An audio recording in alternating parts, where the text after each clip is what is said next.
بسم الله الرحمن الرحيم. هل أتى على الإنسان حين من الدهر لم يكن شيئا مذكورا إنا خلقنا الإنسان من نطفة أمشاج نبتليه فجعلناه سميعا بصيرا إنا هديناه السبيل إما شاكرا وإما كفورا إنا أعتدنا للكافرين سلاسل وأغلالا وسعيرا إن الأبرار يشربون من كأس كان مزاجها كافورا عينا يشرب بها عباد الله يفجرونها تفجيرا يوفون بالنذر ويخافون يوما كان شره مستطيرا ويطعمون الطعام على حبه مسكينا ويتيما وأسيرا إنما نطعمكم لوجه الله لا نريد منكم جزاء ولا شكورا إنا نخاف من ربنا يوما عبوسا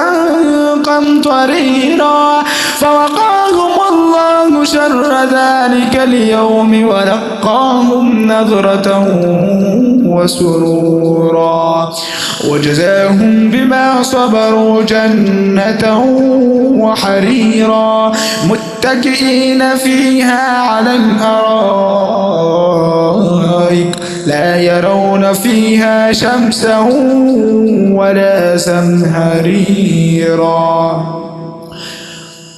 ودانية عليهم ظلالها وذللت قطوفها تذليلا ويطاف عليهم بآنية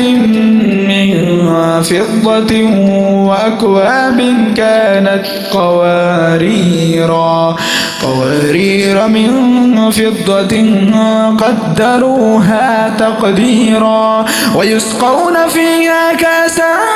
كان مزاجها زنجبيلا عينا فيها تسمى سلسبيلا ويطوف عليهم بلدان مخلدون إذا رأيتهم حسبتهم لؤلؤا